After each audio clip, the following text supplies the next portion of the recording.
kulankan oo ay ka qayb galeen duqeyda dhaqanka ee matala shacabka magaalada muqdisho ayaa waxaa loogaga wada hadlay muhiimadda uu nabadda iyo dowladnimadaba u lahaa heshiiskii taariikhiga ah ee ka koobnaa 6 qodob ee ay dhowaan wada gaareen xukuumadda jamhuuriyadda federaalk ah ee Soomaaliya iyo madaxda midowga murashaxiinta kaasoo sidoo kale ay ku tilmaameen duqeydu inuu ahaa mid loogu sii dhowaan karo in wada hadal lagu dhameeyo waxa laaliyo wixii khilaafaad ah ee ka dhex jiray siyaasiyiinta dalka. kulankan ayaa sidoo kale waxaa lagu taageeray kaalinta uu ra'iisul wasaaraha dalka mudane maxamed xuseen rooble oo kaashanaya madaxda dowlad goboleedyada hirshabeelle iyo galmudug iyo sidoo kale maamulka gobolka banaadir oo ku lahaa heshiiskaasi wax ku oolka ah ee ay madaxdu wada gaareen. kulankan oo gabagabadiisii ay ka hadleen in badan oo ka mid ah duqeydii ka qayb galaysay ayaa waxa ay ka sinaayeen u hambalyeynta heshiiskaasi iyo taageerada ay had iyo goor u hayaan nabadda iyo dowladnimada waana kuwan qaar ka mid ah duqeyda dhaqanka oo kulanka ka hadlaya. towbada ilaahay waa furantahay ilaa xaalatul qarqara intii laga gaaro inaan alla u toobo keenno waddankayna aan turno ehelkayna aan turno magacayna aan dhowrno awaamirta ilaahay aan u hoggaansanno waajibna saaran waayo marka wactasimuu bixablillaahi jamiican maxay ku timi fartoo kaligeed fool ma dhaqdo hal ruux wax ma qaban kara dadka inay gacnaha isqabtaan oo awaamir yeeshaan oo awaamirtaas ay ku dhaqmaan oo ilaahay kalaamkiisa ay rumeeyaan waajibna wada saaran waay waxaan u mahad celinaynaa dadkii soo qaban qaabiyay mujtamacaan gogoshaan sharafta leh dadka iskugu yeeri iyo intii ajiibtay waad mahadsantihiin wixii naga nool wixii dhinta waa dhinteen oo naga horeeyay awowayaal abayaal in culimadu Soomaaliyeed ama kuwa qaraabada hoose ama odayaasha Soomaaliyeed ama kuwa qaraabada markasta aan ka shaqeyno aan islaax bayna naas wixii fidna keenayana aan ka fogaano oo aakhirada khatar aan ku jirno afina tunaaymato نعل الله بما يقدر كما قال رسول الله صلى الله عليه وسلم في النبي هدى النبي عليه الصلاة والسلام حديث كتب معامل الله نعلمه ويكون برامج في الناس مرة ولا قلنا وحنا سمعنا إن شاء الله تعالى سنة آخرة يدوها عمر ما نتاجنا من جاز 40 فهو الشيخ يعني من جهة السن فرط مفكا دوب قالوا وماشي طلب كلا جهة بيجلس إن شاء الله ودرا ولا ماذا نقدر وقاشر ودرا إن دلالنا ودينتا يعرف إلهي سبحانه وتعالى أركيانا أنا كبد بعد إنه فتن أما بعد يهجوعان أما مقالة هجوعان ما تستاهل شو وكمان أنا هم مسلمين تانا وصوماليين أو نستنا هو إنتنا قناة ونهاد وأولا نالنا وحكروا تجبر ومرأة يلا نعنو إلهي سبحانه وتعالى قفل بسامي وكسبي وكسي سامي إلهي ونقسي ولأنه وفارت الصلاة إنه أما شخص هنوغو جرى الله هنوغو جرى إنا أدعنا وواجب أدعى الله الإسكارة وإذا يقول من كوضع أنا أقول واحد السوفر أيان هاي وشذا يدينا وانا قدام بيدا إنا وحوانا أكسن قاسي لو ضياش الدارنا يعلو المدي ومرضى يدنا أقول إبنانه أدق المرضى خلط قلان إلهي ما كان حساب تماي سيدنا النبي عليه الصلاة والسلام ومعطي المامي إنا أكو سمرنا الروا مرك إن شاء الله تعالى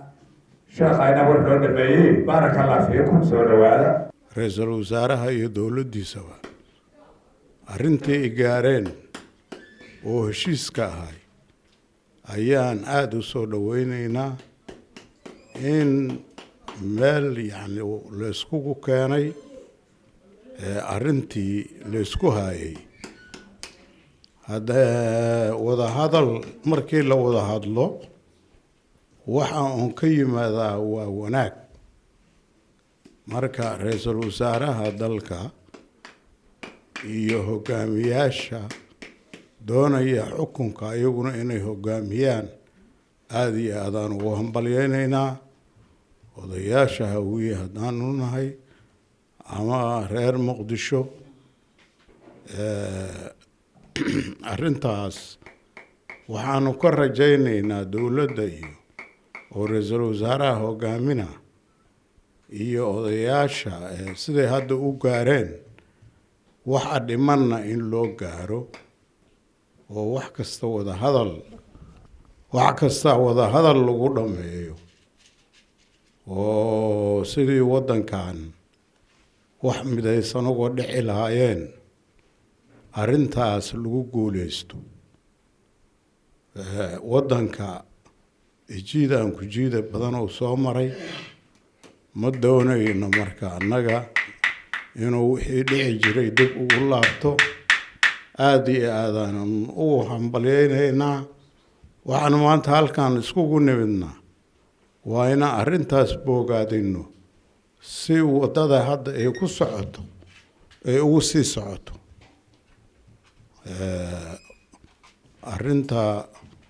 arrintaas waa taas waxaan rajaynaynaa oo aadaan u rajaynaynaa in wanaagaasu uu socdo waxaan leenahay haddaan nahay odayaalkii beelaha hawiye ee dhaqanka ahaa sida badan inkastoo dad iyo bacdi beel weyn aysan meel ku kulmi karin intii hadda meeshaan ka soo gaartay hoosha u timid waxaan leenahay marka hore intii dhimatay ee madaxweynta ahayd ee hadda ugaas xasan ugu dambeeyay ee tirada badneed ee xaaji daawud ku jiray ee tirada badneed ee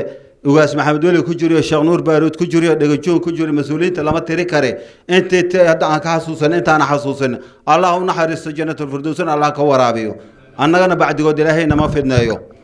inta kadib waxa meesha la isugu yimid hadda waa dan adduun aakharana ilaahay nama fidneeyo waxaan aad iyo aad u soo dhaweynaynaa haddaan nahay odayaalka dhaqanka beesha la sheegay ee deegaankeeda xamar u badan yahay hawiye welwel badan baa nagu jiri welwelkaas wuxuu ahaa wax badan oo jaamacadu u soo baxnay oo dagaal yiraahdo naqaano saacadahan oo kale isqaqabsi iyo kursi isku dhajin iyo la qabsi iyo ana raba markay timaado dhici jiriya aad ugu baqayna sababtoo ah odayaal nahay dhaqanaan nahay dibadana kama imaadeen dalkana meel ugu maana bixin waa arki jirnay markaan oo kale cabsi saa'id ahaan qabno ilmaha ku dhex jirnay waxa isla marka dadka baasaboorada wato oo duuli karaan kuma aana jirin ilaahuna badbaadiya ilaah waxa aad u faraxnay markii la yiri nimankii anigu mucaaradihi maayo musharaxiinta ahaa in nimankii kursi u fadhiyo xukuumadda waa heshiiyeen haddii la yiri aad iyo aad u faraxnay waa soo dhaweynaynaa waa ugu mahadcelinaynaa raggaas uu ra'iisul wasaaraha ugu horeeyo musharaxiinta ku jiraan gudoomiyaalka madaxweyneyaalka gobolada ku jiraan intii maqan oo taageerteen sidoo kale u soo dhaweynaynaa aad iyo aad u mahadcelinaynaa hada odayaalkana hal dardaarna ku darsanayna dardaartaas maxay tahay kursiga laba qof ma qaade waa hal qof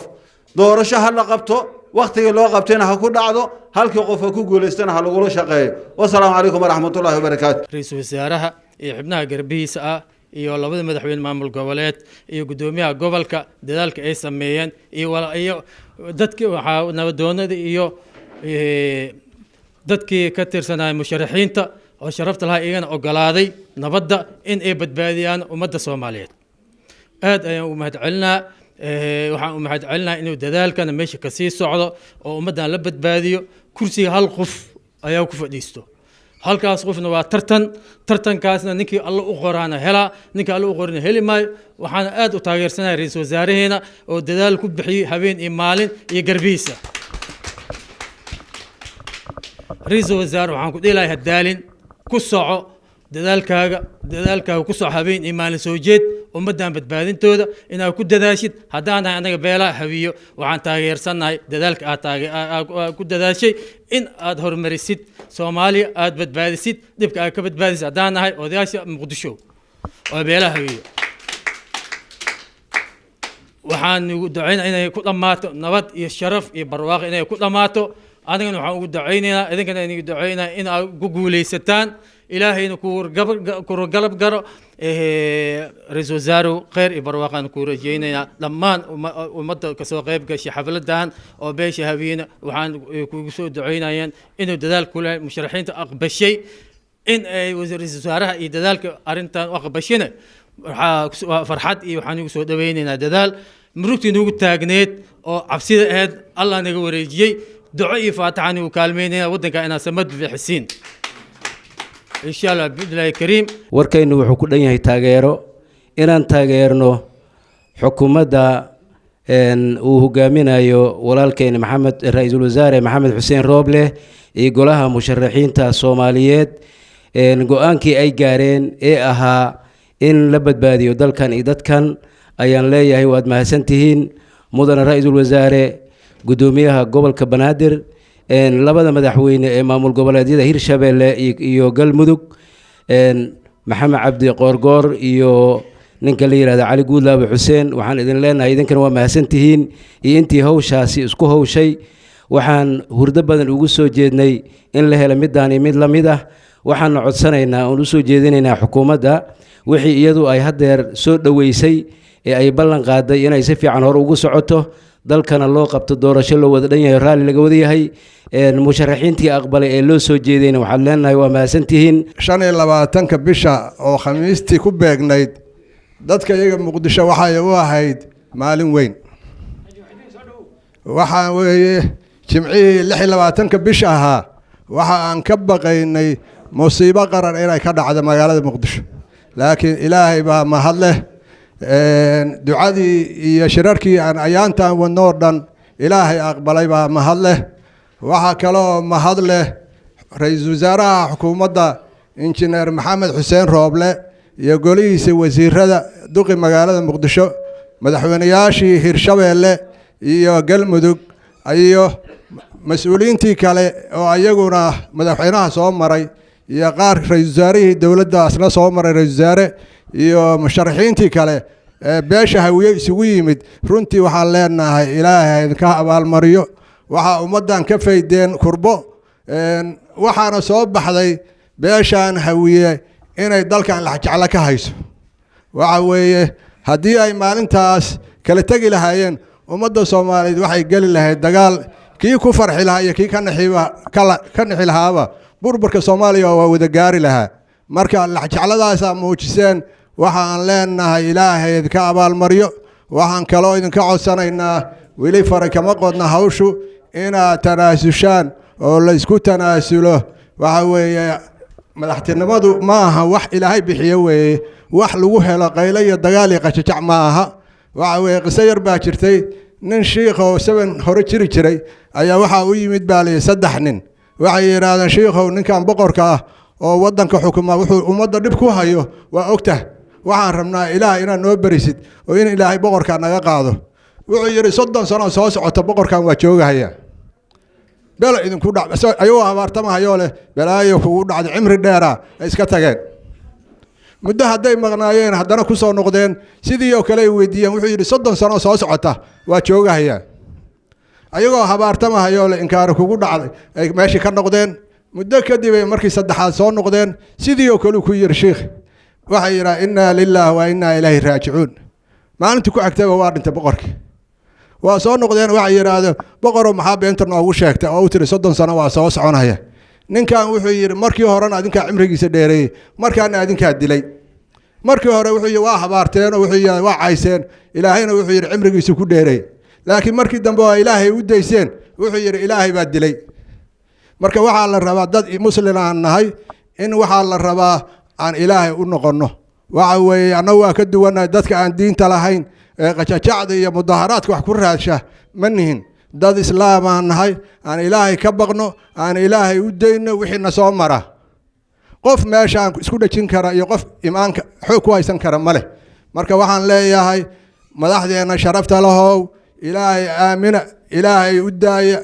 hawshaas rag badan baa soo maray kharash badan ku bixiyay ilaahayna gacantooda wax ma gelin marka waxaan leeyahay wassalaamu calaykum waraxmatullaahi wabarakaatu annaga arrintan markaan maqalnay waa ku degdegnaan kuwa talayar wax raaya mugaad maqasho waxaad arkaysaa adoo isliim dalmar aadan soo dhaweyn arrintaas tiradan ma dhammayn oo waa ka yarayn maantay waxa laga yiraa leedahay xaqiiqa dadka fadhiya meesha marka waxaan rabnaa inaan u hambalyayno oon ku bogaadino wixii ay qabteen madaxda Soomaalida oo isu tagtay ee ku heshiiyey inay walaaloobaan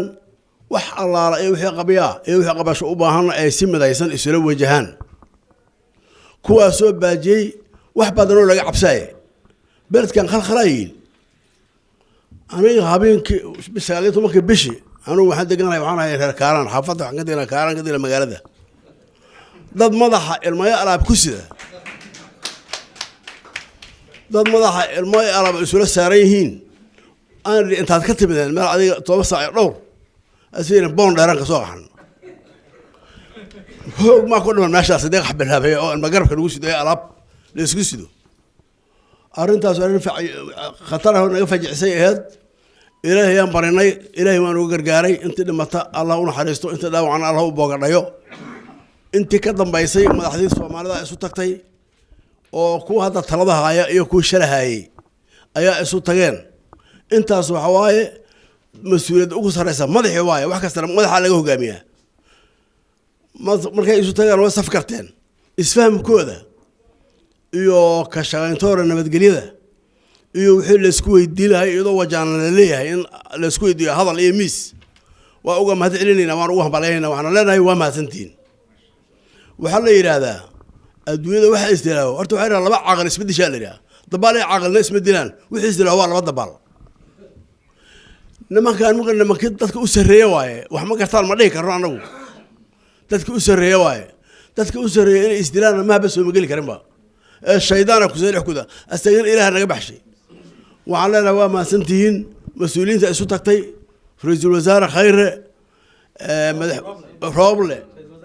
khayre waa horreeyay hadaan sheegay waa ra'iisul wasaare hore asuguna ra'iisul wasaare Roble iyo madaxdii kale antooda oo madaxweynayaasha hore madaxda kale antooda madaxweynaha dawladda Hirshabeelle madaxweynaha dawladda Galmudug iyo gudoomiyaha gobolka Banaadir iyo madaxda kale antood oo inta lagu soo koobi karo wasiiro hore leh oo kuwa hadda leh oo xildhibaano hore leh oo kuwa hadda leh dhamaantiin waxaan leeyahay waa mahadsantiin waxaan maanta isugu nimid inaan ku hambalyeeyno wanaaga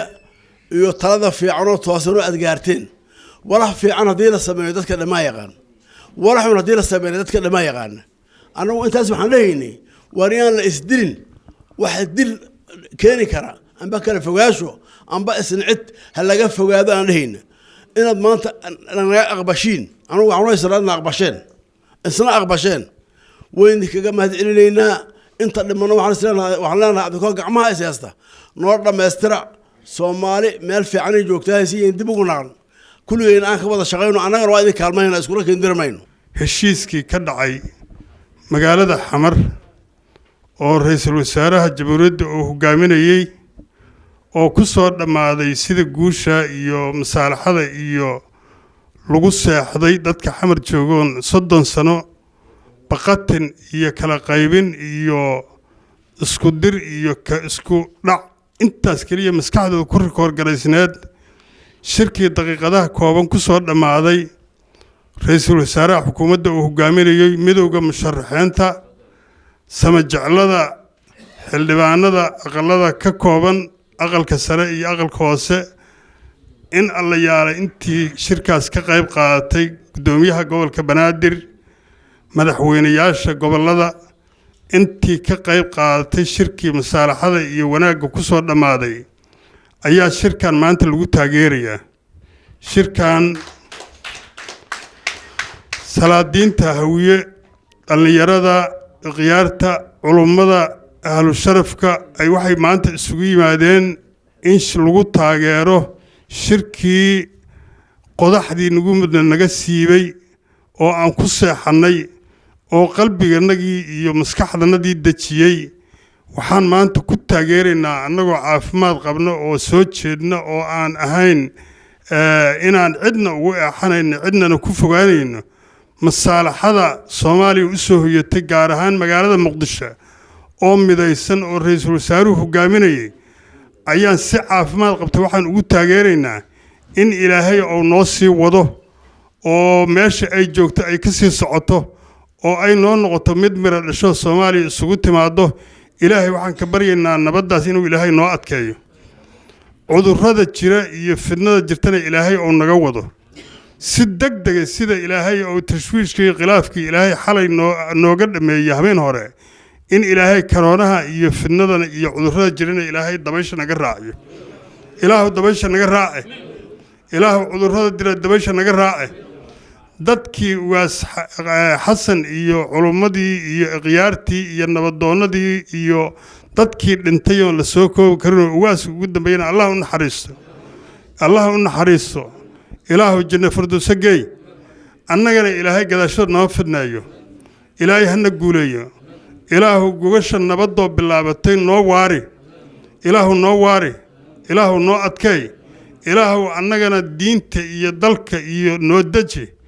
shir masaalaxada iyo waa la heshiiyada waxay dhibee dadkii 10 sano fidnada ku gaamuray waa dhibee ilaahay waxaan ka barnay waana diin in la heshiiyo oo la midoobo la isu tanaasulo waa diin culummadii joogtay waa diintay ka mid tahay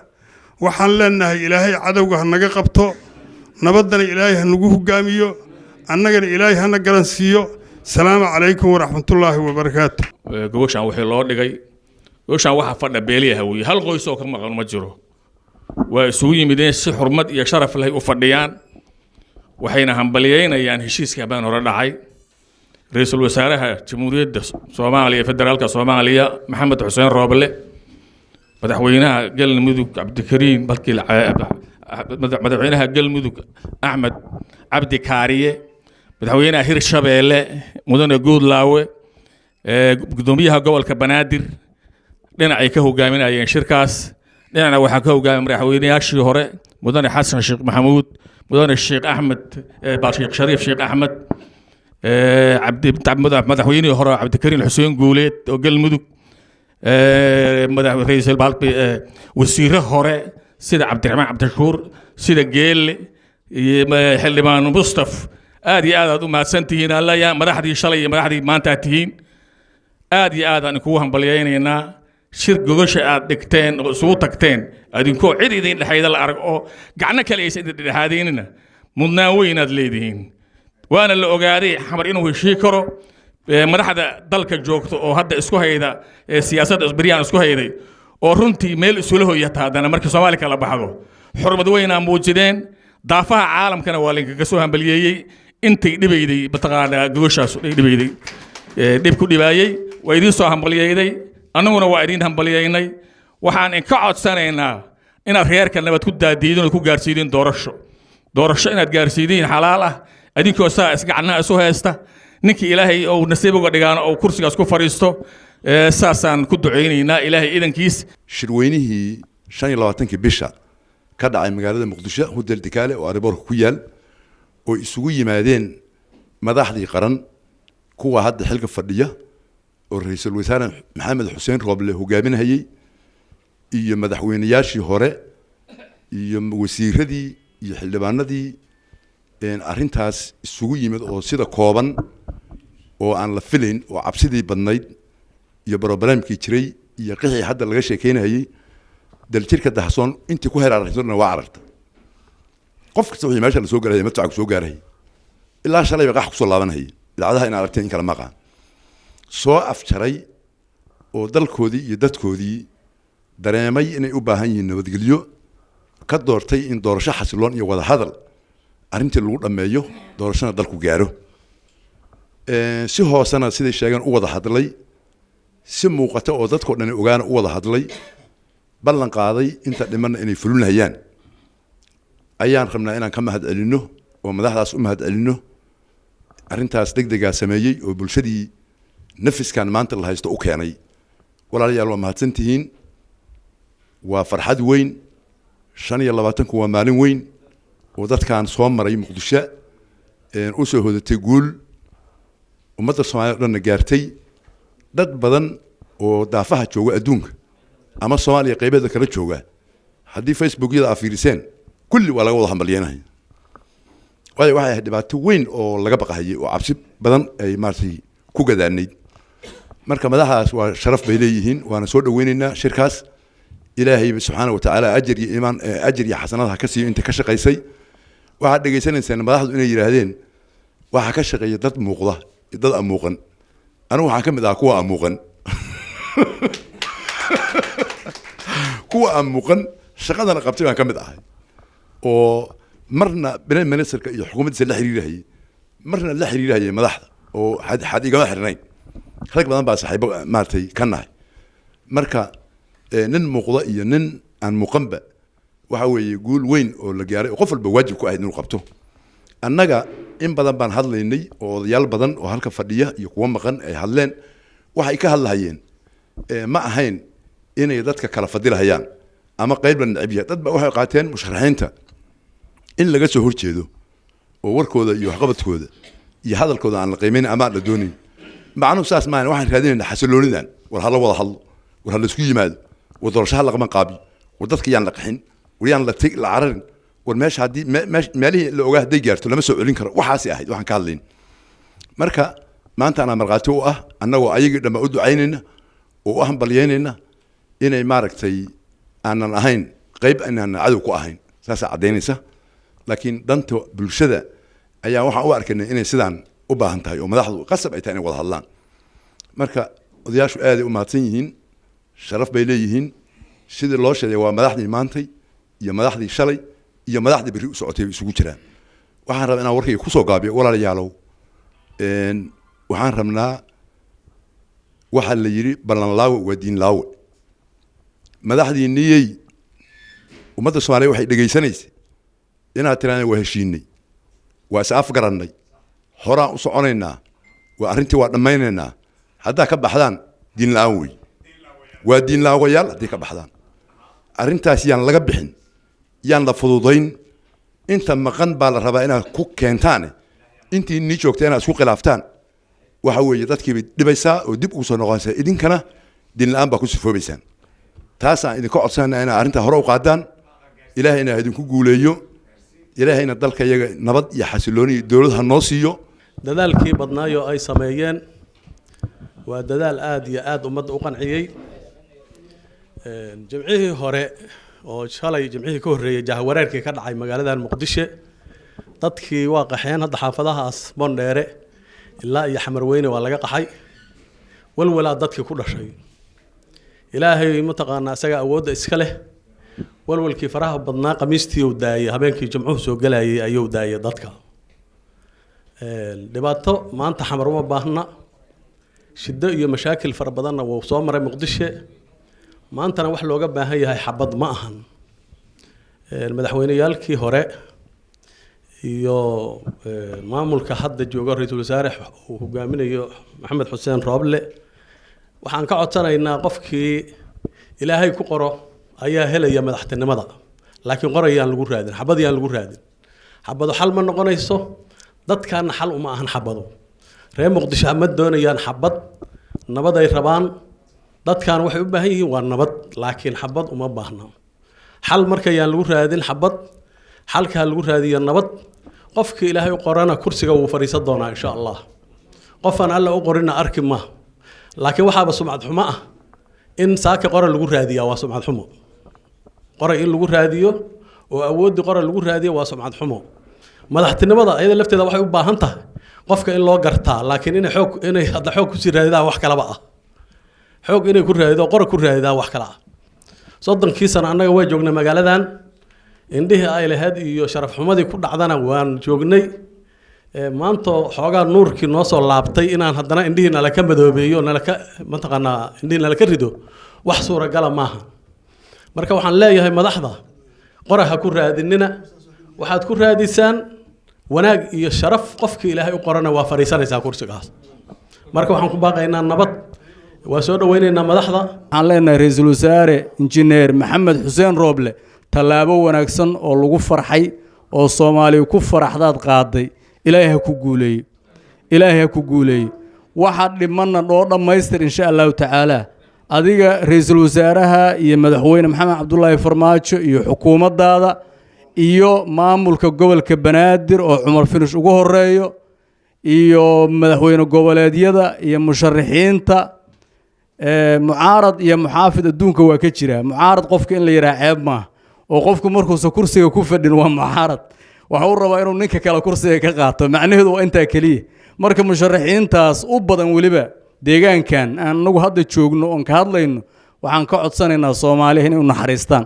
soomaali inay u tanaasulaan kolley hal qofaa meeshaas madaxweyne ka noqon doono laakiin yaan xoog lagu raadin iyo qore caaradiis iyo dil yaan lagu raadin sida aad shalay yeesheen oo nooga farxiseen 25 Febraayo walaalayaal ku sii wadaan leena insha Allah taala hadda kadib miiska wada hadalka ma ogiye xoog dambe iyo banaanbax iyo dhigso oo ku daato fadlan ha nagu soo celinin insha Allah taala guuleysta Allahna idin guuleeyo Soomaaliyana dhib dambe ma qaadi karto nabadaan rabnaa dawladnimaan rabnaa wanaagaan rabnaa maslaxa caamaan rabnaa ilaahu maslaxada caamkaana fahamsi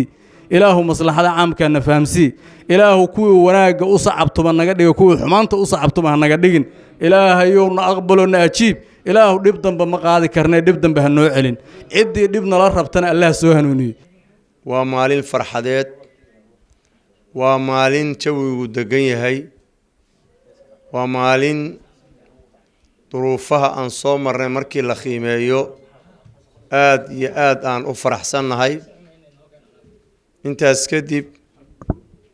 jazaakumullahu khayran wixii wara ikhyaartii baa horey u tiri dhowr qodob aan rabaa inaan aniga ku soo khulaaseeyo marka koowaad hambalyaan leenahay waxaan ka hambalyaynaynaa shirkii madaxda Soomaaliyeed iskugu timid oo uu horkacay ra'iisul wasaaraha jamhuuriyadda Maxamed Xuseen Rooble oo dadka Soomaaliyeed oo dhan dal iyo dibad inta wanaagga jecel ay ka hambalyeeyeen ayaan ka hambalyaynaynaa anaguna ilaahayna waa ku xamdinaynaa tawfiiqdaas iyo taladaas madaxdeena waafajiyay awalna dardaaranka dhaqanku iyo tawsiyadu aan bixinaynay ma ahayn qolo in la raaco qolana lala dagaalay wuxuu ahaa isku imaada wada hadla tala isku imaada shacabka tabarta yar shacabka danta yar ma qaadi kara dagaal wuxuu ahaa dalku talo degan ayuu u baahan yahay tala ku wareejin u baahan yahay ma geli karo faaruq iyo ma garanaysaa meel aan mas'uuliyad lahayn waana soo marnay intaas ayaan baaqeen ahaa waxaan rabaa marka warkayga inaan ku soo khulaaseeyo marka hore walaalayaal magaaladan Xamar waa caasimadii ummadda Soomaaliyeed dhammaanteen waxa waajibna waa inaan ogaano magaaladan Xamar waa caasimadii ummadda Soomaaliyeed waa astaantii ummadda Soomaaliyeed waa aragtidii ummadda Soomaaliyeed waa ishii ummadda Soomaaliyeed waa kurusdhaxaadkii ummadda Soomaaliyeed si fiican inaan ogaanaa waajibna waa qof kasta oo Soomaali ah oo afka Soomaaliga ku hadla waa xaruntii uu ku xisaabtamay magaalada Muqdisho marka si gaar ah inta la isku xijiyo yaan dadka laguna xanuujin laguna cambaareen laguna dagaalamin milkiyadeedana ayaa loo sheegan Xamar wuxuu Xamar ku yahay wuxuu magac ku leeyahay wuxuu mansab ku leeyahay astaanta ummadda Soomaaliyeed ay caasimadda ka dhigatay caasimadan u yahay waa inaan dhammaanteen mas'alaas aan dareennaa oo dad badan waa imaanayaan aragtidu ay si la noqotee